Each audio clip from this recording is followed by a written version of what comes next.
ዛሬ የምናየው የሚሊዮን ዶላር የአንድ ሰው ቢዝነስ አብዮት እንዴት መገንባት እንደምንችል ነው። አውቃለሁ አሳማኝ ላይመስል ይችላል። ነገር ግን እስከ መጽሐፉ መጨረሻ አብረን ስንቀጥል ይህ እንዴት መሆን እንደሚችል ይገለጥላችኋል። ስለዚህ አሁን ካላችሁበት የተቀጣሪነት ህይወት ወይም ውጤታማ ካልሆነ የቢዝነስ ጉዞ ተነስታችሁ ውጤታማውን የሚሊዮን ዶላር የአንድ ሰው ቢዝነስ አብዮት መቀላቀል የምትችሉት እንዴት ነው? የሚጀምረው ልትሰሩት የምትፈልጉትን የሚመስጣችሁን ቢዝነስና ልትኖሩ የምታስቡትን የአኗኗር ስታይል ከመምረጥ ነው። ከዛሬው ከዚህ መጽሐፍ ይህ እንዴት ሊሆን እንደሚችል አንድ በአንድ ለማየት እንሞክራለን። በቅድሚያ ግን ይህንን ጠቃሚ ቪዲዮ ለብዙዎች ተደራሽ መሆን እንዲችል ቪዲዮውን ላይክ በማድረግ እንጀምር። የሚያስደስታችሁ ምግብ ማብሰል፣ የኤሌክትሮኒክስ ዕቃዎች፣ ስቶክ ማርኬት፣ የእጅ ቦርሳዎች ወይም ሴራሚክ መሰብሰብ ከሆነ ምናልባትም የሚሊዮን ዶላር ቢዝነሳችሁ ያለው እዚህ አካባቢ ነው ማለት ነው። ስለዚህ መጀመር የሚገባችሁ የሚከተሉትን ጥያቄዎች ለራሳችሁ በማቅረብ ቢሆን ጥሩ ይሆናል። የምር የሚማርካችሁ ወይም ውስጣችሁን የሚሸንጠው ዘርፍ የትኛው ነው? የትኛው ዘርፍ ላይ ነው ለሰዎች ጥቅም ያለው ነገር ልታበረክቱት የምትችሉት? የሚያስደስታችሁን ነገር ወደ ቢዝነስ መቀየሩ በእርግጥ የሚያስደስታችሁ ይሆናል? አንዳንድ ፍላጎቶችን እንዲሁ እንደ መዝናኛ ይዞ መቆየት ብቻ ልትፈልጉ ትችላላችሁ። የሚሊዮን ዶላር ቢዝነስ ግለሰቦች በስራ ቆይታቸው ጊዜያቸውን በጥበብ መጠቀም የቻሉ ሰዎች ናቸው። እነዚህ ቢዝነሶች ብዙ ጊዜ በሚከተሉት 6 የቢዝነስ ክፍሎች ስር ሊመደቡ ይችላሉ። አንደኛ ኢኮመርስ፣ ሁለተኛ ማኒፋክቸሪንግ፣ ሶስተኛ ኢንፎርሜሽን ኮንቴንት ክሬሽን፣ አራተኛ ፕሮፌሽናል አገልግሎቶች ለምሳሌ የማርኬቲንግ ድርጅቶች፣ ፐብሊክ ሰርቪሲንግ ቢዝነሶች እንዲሁም የማማከር አገልግሎቶች፣ አምስተኛ ግለሰባዊ አገልግሎት ሰጪዎች ለምሳሌ የስፖርት አሰልጣኞች፣ የቋንቋ አስተማሪዎች፣ ስድስተኛና የመጨረሻው ሪል ስቴት። ባለ ሚሊዮን ዶላር የቢዝነስ ግለሰብ ባለቤቶችን ቃለ ምልልስ አድርግ የተረዳሁት ነገር ቢኖር ሁሉም የየራሳቸውን ጊዜ እንደሚከተሉና አንዳቸውም ከሌላቸው እንደማይመሳሰሉ ነው። ነገር ግን ሁሉም የጋራ የሚባሉ የሚጠቀሙባቸው መንገዶችና ስልቶች አሉ። እነሱም በውክልና ማሰራት፣ በስራ አውቶሜት ማድረግ፣ የሞባይል ቴክኖሎጂን መጠቀም ይገኙበታል። ከነዚህ ቢዝነሶች መካከል የተወሰኑት ራሳቸው ብቻ እየተቆጣጠሩ ለመቀጠል ሲወስኑ፣ የተወሰኑት ደግሞ ልማዳዊውን መንገድ በመከተል ድርጅታቸውን ማስፋት ይመርጣሉ። ዋናው ቁም ነገር የሚሊዮን ዶላር ባለ አንድ ሰው ቢዝነሶች በራሳችን ቁጥጥር ስር አቆይተን በቂ ገቢ ያገኘን መቀጠልም ሆነ ባሻን መንገድ ለማስፋፋት ምርጫ የሚሰጡን መሆኑ ነው። ከዚህ በታች የምናገኘው ታሪኮች በዚህ መጽሐፍ ውስጥ ያገኘኋቸው መመሪያዎችና አሰራር ዘይቤዎች እንዴት በነባራዊ ዓለም እንደተጠቀሟቸው በታሪክ መልኩ ይነግሩናል። በብዙ መንገድ ልትማሩባቸው ስለምትችሉ በጥንቃቄ አድምጡን። ተግባራዊ ምሳሌ 1 ከአማራጮች መካከል አትራፊውን መምረጥ። ናድለር ስራ ፈጣሪ ስለመሆን አቅዶ አያውቅም። ያጠናው ቢዝነስ ማኔጅመንት ቴክኖሎጂ ሲሆን በአንድ ባንክ ውስጥ የፕሮጀክት ስራ አስኪያጅ ሆኖ ነው ለረጅም ጊዜ የቆየው። ወላጆቹ ለትምህርቱ ያወጡትን ወጪ የሚያካክስና ታናናሾቹንም ለማገዝ የሚያስችለው ስራ ሆኖ ነው ያገኘው። እንዲህም ሆኖ ከዓመታት በፊት ለትንሿ ልጁ የሚወዱትን ነገር ስለመስራት ሲነግራት ድምፁ የባዶነት ስሜት ተሰማው። የራሱን ምክር እየተከተለ እንዳልሆነ አስተዋለ። የሚያስደስተው ነገር የፕሮጀክት አስተዳዳሪ እንዲሆንና ምርታማነቱን እንዲያሻሽል በዙሪያ ያሉትንም እንዲያግዝ አስችሎታል። ናድለር አሁን ጊዜው የራሱን ምክር የሚቀበልበት ጊዜ መሆኑ እንዳለበት ወሰነ። ወዲያውም ከመደበኛው ስራ ጎን ለጎን የእቅድ ማውጫ አጀንዳዎችን ዲዛይን ማድረግና መሸጥ ጀመረ። ዓላማውም በቂ የሆነ ገቢ የሚያስገኝለትን የጎንዮሽ ቢዝነስ አቋቁሞ አንድ ቀን ምናልባት ስራ መመልቀቅ ቢኖርበት በነፃነት መምረጥ የሚያስችል ሁኔታ ማመቻቸት ነበር። የናድለር የእቅድ ማውጫ አጀንዳዎች እንደ ሌሎቹ የሚሰሩ ነገሮች ዝርዝር የሚፈጸምባቸው ብቻ አይደሉም። ዋናው ትምህርት በሳምንቱ ውስጥ ሊጠናቀቁ ከሚገባቸው ግቦች ነው የሚጀምረው። ይህንን ሐሳቡን ሰዎች ስለወደዱለት ነው በርካቶች ደንበኛው የሆኑት። ናድለርን ውጤታማ ካደረጉት የአውቶሜሽን መንገዶች አንዱ ከሃና ለማስታወቂያዎች የትኛው የተሻለ ቀና ምላሽ አገኘ የሚለውን ዘዴ በመጠቀሙ ነው። ናድለር ሙከናውን ለማድረግ ስፕሊቲ የተባለውን ዌብሳይት ነበር የተጠቀመው። ለሚፈልጋቸውና ለሚቀበላቸው ጥያቄዎች ሁሉ በቂ ምላሽ እንደተሰጠው መቀጠሉ ያስደነቀውን አድለር በጥቂት ሰዎች የሚንቀሳቀሰውን ስፕሊቲ ሲገልጸው ውስጡ ያሉት ጭንቅላቶች ትክክለኞቹ እስከሆኑ ድረስ የኩባንያው ስፋትና ጥበት ብዙም ወሳኝ አይደለም ይላል። ስለዚህ ዛሬ ናድለር የ$1 ሚሊዮን ቢዝነስ አብዮት ባለቤት ሊሆን ችሏል። ቋሚ የቅጥር ስራ ያለው ጎን ለጎን ግን እንዲህ አይነት ቢዝነስ በመጀመሩ ፍላጎቱን በማጥናትና ቀደም ሲል ያነሳናቸውን ጥያቄዎች ለራሱ በመጠየቁ ዛሬ ላይ የ$1 ሚሊዮን የቢዝነስ አብዮት ባለቤት ሊሆን ችሏል። ተግባራዊ ምሳሌ 2 በውክልና የማሰራት ጥበብ። ባለትዳሮቹ ቤን እና ካሚል ልማዳቸው ስራቸውን ትተው በ2015 ዎል እና ኤቨርት የተሰኘውን የቤት ዕቃዎች መሸጫ ከፈቱ። በወቅቱ ሁለቱም ዕድሜያቸው 25 ሲሆን አንዳቸውም በችርቻሮ ንግድ የቀደመ ልምድ አልነበራቸውም። ነገር ግን ጽኑ ግብ ነበራቸው፣ ገበያቸውን $1 ሚሊዮን ማድረስ። መደበኛ ስራቸውን ለቀው የሚወዱትን አይነት አኗኗር እንዲጀምሩ ያደፋፈራቸው ይህ መጽሐፍ ነው።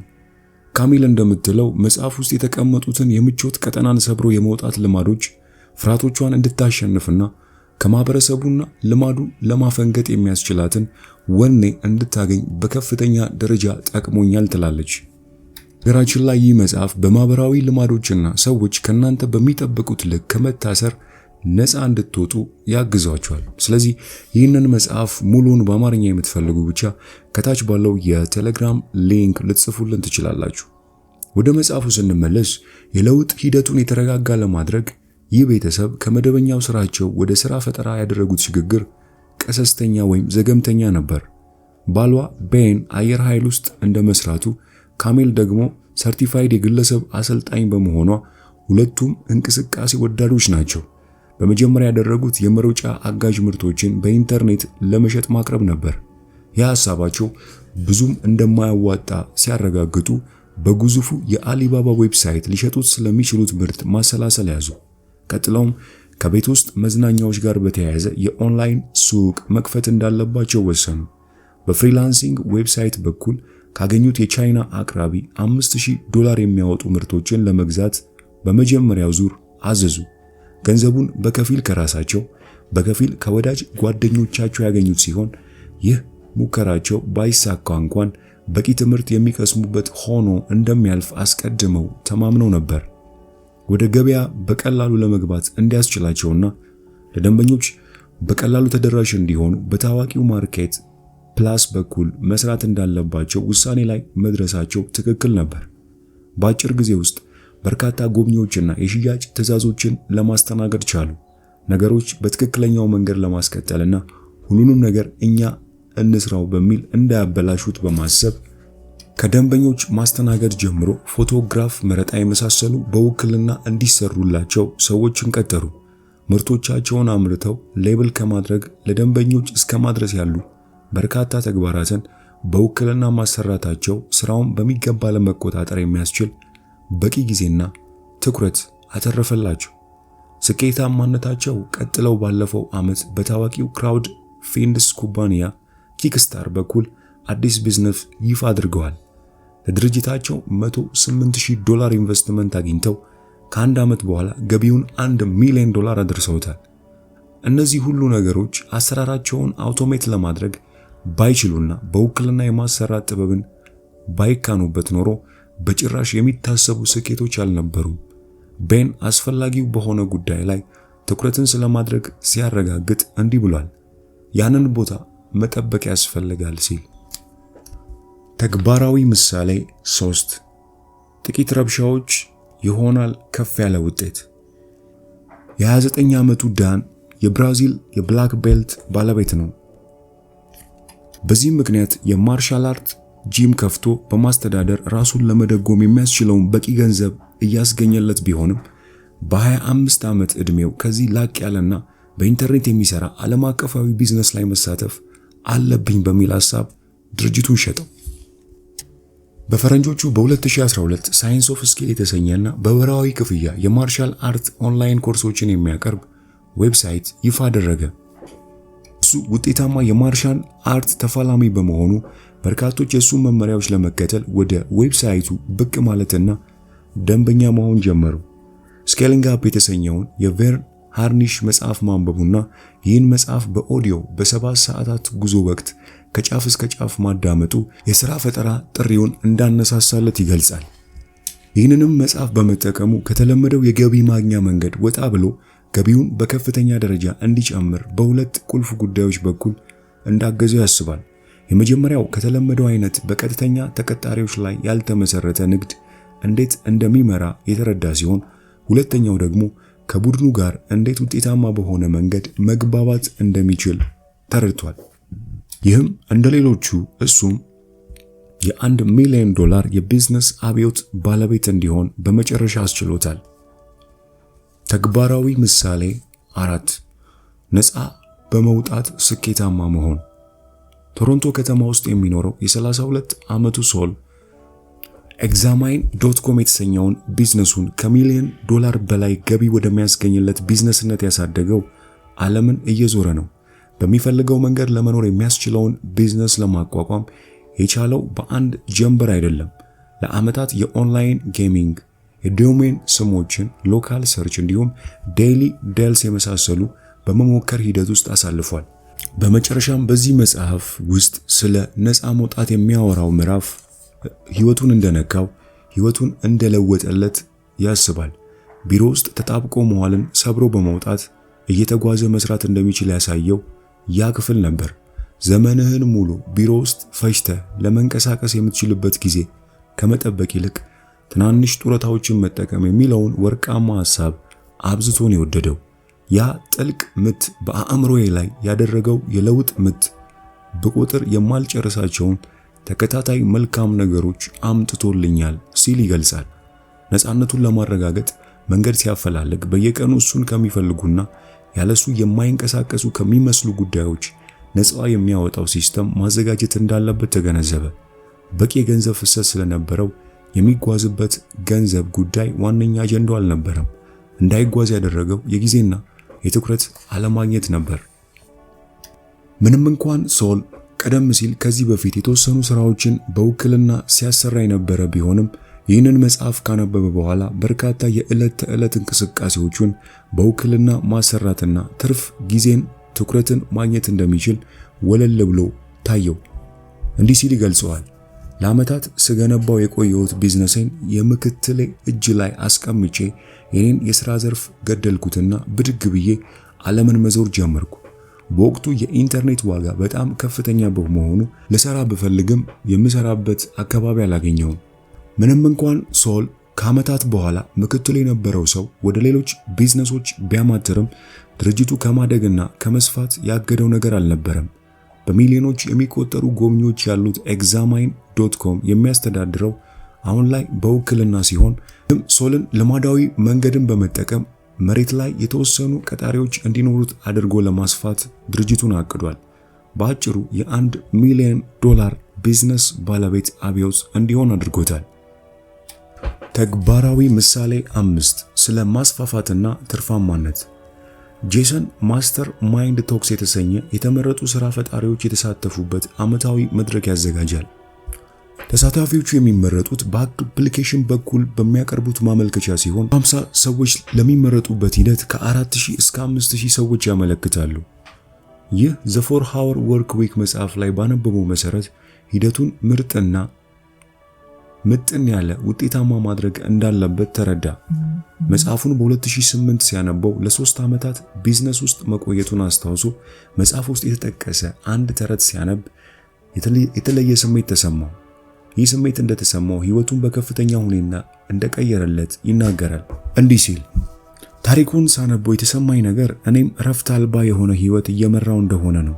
በወቅቱ የነበረኝ እቅድ ድርጅቴን ማስፋፋት የነበረ ሲሆን ለጥያቄ አቅርቤው ግን አላውቅም ነበር። ተረቱን ካነበብኩ በኋላ ግን ድርጅቴን የማሳደጉን ነገር ትቼ ትርፋማና ሰብሰብ ያለ ድርጅቴን ለማስቀጠል ወሰንኩ። ቢዝነሱን እንዲያሳድግ ከተለያዩ አቅጣጫዎች ጫና ቢደረግበትም ከተትረፈረፈ እድገት ይልቅ ምጥን ያለ ረባሽ ያልሆነ ደስተኛ ህይወት ይሻለኛል በሚል ምርጫውን አረጋግጧል። ይህም ጄሰንን የ$1 ሚሊዮን የአንድ ሰው ቢዝነስ አብዮት እንዲቀላቀል አስችሎታል። የመጨረሻው ተግባራዊ ምሳሌ 6 ጥርጣሬን መቆጣጠርና ማደግ። የ29 ዓመቱ አለን ስፓይ ጋይ የተሰኘ በመጀመሪያ ዓመት ከ$1 ሚሊዮን በላይ ገቢ ያመጣ የኦንላይን ሱቅ ያንቀሳቅሳል። አለን ስለ ስራው ከታች ጀምሮ አጥንቶ ራሱን ያበቃ ቀደም ብሎ በተቀጣሪነት ይሰራቸው ከነበሩ የኦንላይን ገበያዎች ነው። በስራ ላይ በነበረበት ጊዜ ትክክለኛውን ሂደት በመምረጥ የማስተርስ ዲግሪ ለመስራት ቢችልም ልማዳዊ የቅጥር ህይወት ባወጣው ጉልበት ልክ ማካካሻ የማይሰጥ በመሆኑ ሲያስከፋው ቆየ። ከተወሰኑ ጊዜያት በኋላ ግን የራሱን ቢዝነስ ማቋቋም እንዳለበት ወሰነ። አለን ዘ 4 Hour Work Week መጽሐፍ ላይ ያነበበውን ፍርሃትን የማሸነፍ ቴክኒክ ወደ ኋላ የሚጎትተውን ሐሳብ ለማሸነፍ እንደረዳውና ያጠራቀመውን ከ$1,000 በላይ ገንዘብ ተጠቅሞ ወደ ሥራ እንደገባ ይናገራል። ፍርሃቱን በማሸነፍ ሂደት ቢዝነሱ ቢከስር ሊያጋጥመው የሚችለውን የመጨረሻ መጥፎ አጋጣሚ አስቀድሞ በዝርዝር እንዲጽፈውና እንዲለማመደው መጽሐፉ ላይ በተጠቀሰው መሰረት ቢዝነሱ ሙሉ በሙሉ ከስሩ በሰዓት $10 እየተከፈለው ኢን ኤንድ አውት በርገር ውስጥ ሲሰራ ራሱን ተመለከተ። ያ ሁኔታ በተወሰነ መልኩ ነፃነት የሚሰጥ ሆኖ ተሰማው። ነገር ግን ቢዝነሱ እንደ ፍርሃቱ ሳይሆን ቀርቶ ቢዝነሱን በጥልቅ ማወቁ ጠቅሞት በአንድ ዓመት ውስጥ ሰፊ ገበያ በመፍጠሩ ተጨማሪ ሰዎችን ለመቅጠር በቃ። ከአንድ ዓመት በኋላ 2 ተጨማሪ ተቀጣሪዎችን ሲጨምር ዓመታዊ ገቢውም $1.9 ሚሊዮን ደረሰ። ይህ እድገት ለሁላችንም በጣም የሚያጓጓ አስደሳች ስኬት ሊመስል ይችላል። ነገር ግን ስፓይ ጋይ ይበልጥ እያደገ በሄደ ቁጥር አለን ራሱን በድብርትና ደስታ ማጣት መካከል ሲዋዥቅ አገኘው። ይህ መጽሐፍ ላይ እንዳስቀመጥኳቸው ቢዝነሶች ውጤታማ ሆነው ከሚገባው በላይ ገቢ በሚያስገኙበት ጊዜ ባለቤቶቹ መስራት እያስጠላቸው፣ መብላትና መጠጣት እየደበራቸው፣ የሚሰሩት ግራ እየገባቸው ይሄዳል። በዚህ ጊዜ ህልማችንና ግባችንን መልሰን መፈተሽ የሚገባን ጊዜ ነው። አለን ያደረገው ይህንኑ ነው። አማካሪዎችን ቀጥሮ በምን መንገድ ስራውን መልሶ ማስተካከልና አዳዲስ ህልሞችን ማስቀመጥ እንዳለበት ውሳኔ ያስተላለፈ። አለን አሁን ድርጅቱን በአዲስ ዓላማና ግብ አዋቅሮ ዌብሳይቱን በአዲስ መልኩ አሰርቶ አዲሱን ህልሙን ለማሳካት ጠንክሮ እየሰራ ነው። በጊዜ ምን ልስራበት ከሚል ጭንቀትና ድብር ተላቆ ደስተኛ የሥራ ህይወት መምራት ጀምሯል። በመጨረሻም እንዲህ ሲል ለኔ ነገረኝ። ይህም ቲም ባይኖር ምን ልሆን እንደምችል ማሰብ አልፈልግም ይላል አለን። የምኖርበት የማስብበት መንገድ ሁሉ በሚናገራቸውና በሚጽፋቸው ነገሮች የተቀረጸ ነው። የዛሬው የመጽሐፍ ቅምሻችንን ይመስል ነበር። ይህ መጽሐፍ በአማርኛ ራስን ነፃ ማውጣት ወይም ደግሞ ዘ 4 Hour Work Week እጅግ ዓለም አቀፍ ተወዳጅነትን ያተረፈ መጽሐፍ ነው። እኔ በግሌ በብዙ ጠቅሞኛል። ይህ መጽሐፍ ከቅጥር ከባለህበት እርገጥና ከድህነት እንዴት ራስን እስከ ወዲያኛው ነፃ ማውጣት እንደምትችል የሚያትት መጽሐፍ ነው። ቀኑን ሙሉ መልፋት ሳይጠበቅብህ በብልሃትና በጥበብ በማሰብ እንዴት አዳዲሶቹን ሀብታሞችን እንደምትቀላቀል በእጅጉ ያሳያል። ግን አስታውስ፣ ህይወትህን ለመለወጥ ዝግጁ ሳትሆን ይህንን መጽሐፍ እንዳታነብ።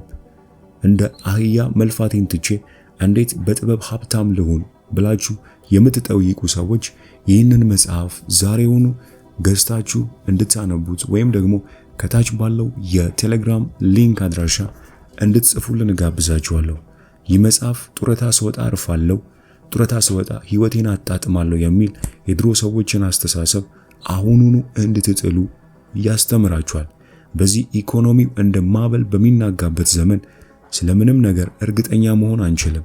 ተቀጥራችሁ የምትሰሩት ስራ ለመልቀጥ ብትፈልጉ ወይም በትንሽ ልፋት አሪፍ ገንዘብ መስራት ብትፈልጉ አሊያም ዓለምን እየዞራችሁ ማየት ብትፈልጉ ይህ ዘ 4 Hour Work Week ብቸኛ መመሪያችሁ ሊሆን የሚገባ መጽሐፍ ነው ስል አበረታታችኋለሁ። ይህ መጽሐፍ ህይወታችሁን በእርግጠኝነት ይቀይረዋል።